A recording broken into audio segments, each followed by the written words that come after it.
is a lot of money. Are we gonna get away with this? What do you mean, are we gonna get away with this? What have you done? What have you done? Yeah! We did that shit! Don't be greedy, let's go now! Shut it down! Raise a gun to me again. Gonna make it through this. You understand me? Okay. All right? It doesn't hurt. We've been through a lot together, haven't we? Let's rewind to 1996. You just walked out of the theater after watching Set It Off. Your heart is racing. Your emotions are all over the place. And you can't stop thinking about that ending. But here's the thing. The drama behind the scenes, just as intense.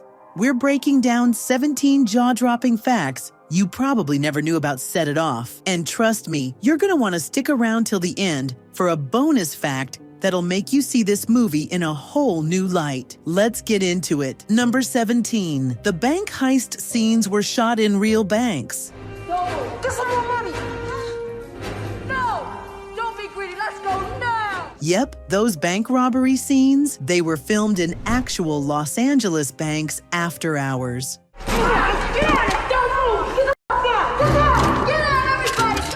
The production had to be super careful, making sure everything was set up and taken down without messing up the bank's real operations. Imagine walking into your bank the next morning and realizing Set It Off had been filmed there overnight. Now that's wild. Number 16. Jada Pinkett Smith almost played Cleo. Aw, TT. What happened? What'd she do? Now, can you imagine anyone but Queen Latifah as Cleo? Well, believe it or not, Jada Pinkett Smith actually wanted that role. Almost like a suicide. It's like, this doesn't work. I'm out of here. And you know what? I don't care. Because if I can't get what I want, I don't want to be here. But the producers had different plans and cast her as Stoney instead. And honestly, they made the right call.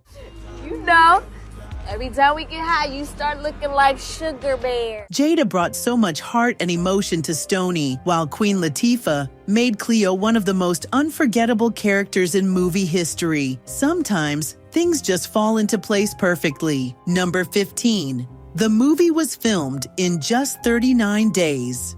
75,000 apiece!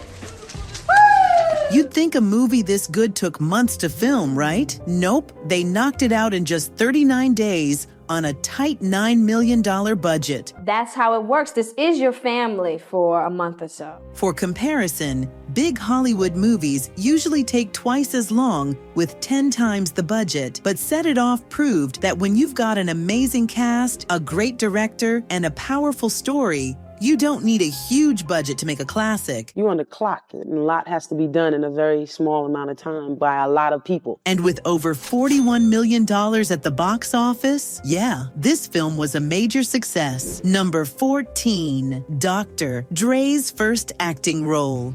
We got twisted, man. Our money and your interest. Oh, that's why that fool was acting crazy. Before he became a millionaire music mogul, Dr. Dre made his big screen debut in Set It Off. He played Black Sam, the weapons dealer, and even though he wasn't on screen for long, he made it count. What you need? I need a favor. This role kicked off his short-lived acting career. He later appeared in movies like Training Day I can't call it. What's up with you? I've been hearing a lot of shit out here on these streets, man. You all right? and The Wash. Jeffrey, go get them all. Man, I don't know them niggas. But let's be real, Dre wasn't trying to win an Oscar. He was just having fun being a tough guy on screen. Let y'all use my shit, right? But if y'all get caught, I'm already knowing. Honestly, it worked. Number 13, Thelma and Louise inspired. Set It Off. I remember going to see Thelma and Louise. What I realized about Thelma and Louise was so powerful was that it was a fantasy of empowerment. Failure to obey that command will be considered an act of aggression against us. A New Line Cinema executive watched that movie and thought, what if we did something similar? And I thought to myself, Who could use a fantasy of empowerment more than black chicks? And boom, Set It Off was born. But here's the difference. While Thelma and Louise was about running away, Set It Off was about fighting back. These women weren't just trying to escape their problems, they were taking control. And that's why Set It Off hit so much harder. Number 12. The script was written for Jada and Queen Latifah. You know, you one cold-hearted motherfucker, Luther. Get back to work. Luther, you ain't have to talk to her like that.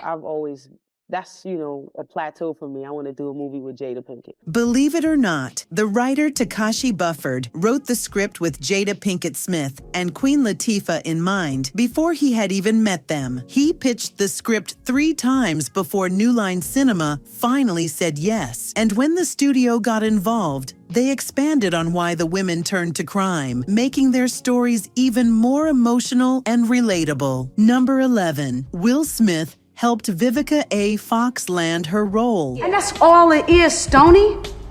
We need some real money. Now imagine getting career advice from Will Smith himself. That's exactly what happened to Vivica A. Fox. Will Smith was my acting coach. We were filming Independence Day. This was the beginning of me having. While they were filming Independence Day, Will told her she had to audition for Set It Off. And not only that, he actually helped her prepare for the role of Frankie. You want some of this coffee? Babe. And honestly, great advice. Because Vivica brought so much fire and heart to this movie, Will Smith may have given her the push, but she owned that role all on her own. Number 10. Queen Latifah's first leading role. She's just so opposite of me, and she's crazy and just cool. She's all right. She's a good friend, but she's out of her mind. Before Set It Off, Queen Latifah was already a rap queen and TV star. Now everybody knows there's exceptions to this rule. I don't be getting mad when we playing this cool. But this was her first time leading a movie, and she killed it. Her performance as Cleo wasn't just good, it was legendary. She made us love Cleo, root for her, and cry our eyes out in that final scene. I get killed. So my mother was all crying. She's like, they killed my baby. And guess what? She still calls this her favorite role of all time. If that doesn't tell you how special this movie was, I don't know what will. Number 9. Real cops helped make the action more intense. Back up over here. We got a vagrant that's drunk and disorderly. To make the robbery and chase scenes feel real, the filmmakers brought in actual LAPD officers to help choreograph the action. That's why the police responses in the movie feel so intense and realistic, because they were based on how actual cops would react in a situation like this. No wonder the heist scenes still hold up today. They weren't just action-packed, they were authentic. Number 8. Stonys' love story almost didn't happen. Hey, you come in for a drink? The romance between Stony and Keith felt like a break from all the chaos. But guess what? It almost didn't make it into the movie. At first, the story was supposed to focus only on the heists, but the director wanted to show another side of Stony, so they added the love story. And honestly, good call. Stony deserved at least one moment of happiness before everything fell apart. My hood. Your hood, yes. Oh no, you ain't trying to flow like that. Number 7. The soundtrack was a huge success. Set It Off wasn't just a movie, it was a whole vibe. And the soundtrack, straight fire. It hit number 4 on the Billboard 200 and featured some of the biggest names in music. En Vogue, Queen Latifah, Bone Thugs and Harmony, the list goes on. And here's a fun fact. New Line Cinema gave away copies to customers who ordered The Long Kiss Goodnight on pay-per-view. Now that's a deal. Number 6. The movie made way more money than expected. Hollywood didn't expect Set It Off to be a massive hit, but when it dropped, it pulled in over $41 million, which is 4 times its budget. For a film that only cost $9 million to make, that's huge. It proved that people were hungry for powerful, authentic stories led by Black women. And honestly, this movie deserved every single dollar it made. Number 5. The movie's mistake. You probably remember TT's heartbreaking death, right? But did you notice any mistake? After TT is shot, there's a moment where she's supposed to be dead. But if you look closely, you can still see her breathing.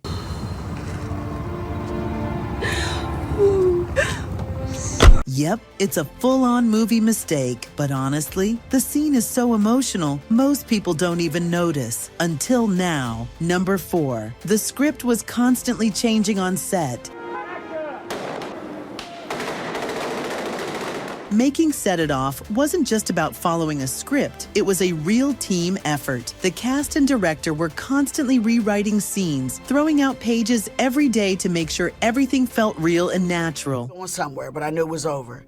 And so look at that, oh, slow-mo death scene. They had the freedom to adjust dialogue, add moments, and bring their own ideas to life. And honestly, that's what made this movie hit so hard. It wasn't just actors reading lines, it was them creating something unforgettable together. Sometimes, the best movies come from trusting the cast and letting the magic happen. Number 3, Stonys' character was almost very different. My character, she's always depending her happiness on everybody else's happiness. Okay, this one is wild. In the early drafts of the script, Stoney was originally written as a crack addict. Yep, instead of being a hard-working woman trying to survive, her story was going to be much darker. Thankfully, that idea was scrapped. Instead, they made her strong, smart, and resilient. Listen to me, I need you to drive this car really fast and get us to the hospital, okay? Go! Which made her way more relatable. Can you imagine if they had stuck with the original version? It would have been a completely different movie. Number 2, the cast had to train with real guns. Before they started filming, the actresses had to go through weapons training to make sure they handled firearms realistically. They learned how to hold, aim, and move with real guns so their scenes didn't look fake, and let's be honest, it worked. Because when they walked into those banks, locked and loaded, they looked like they meant business. Number 1, Cleo's death was inspired by a real-life event. It still gets to me to this day. One last stand, she was just fighting for her dignity. That is something that grabs me every time. Queen Latifah's final scene wasn't just powerful, it was inspired by real life. The director, F. Gary Gray, based Cleo's last stand on a famous 1979 police shootout involving a real-life getaway driver. That's why it feels so real, so intense, and so heartbreaking. It wasn't just a dramatic movie moment, it was a tribute to real stories. Bonus fact, one actress got a second chance at life. They gonna be after all of us. We gonna take that big bank downtown. Are you in? No, I ain't in. Hell no! Kimberly Elise, who played TT, almost didn't get the role. Why? Because before Set It Off, she was working as a waitress. Now, if you want to kick my ass, then come on, let's just get it over with, because I am sick of your shit. A producer spotted her and gave her a chance, and the rest is history. Just imagine that, going from serving tables to starring in a classic movie. And guess what? Set It Off launched her entire acting career. Now that's what you call a real-life plot twist. And there you have it, 17 jaw-dropping facts and a bonus about Set It Off. This movie wasn't just a crime thriller, it was a cultural moment. It had action, sisterhood, and unforgettable performances. And even today, it still holds up.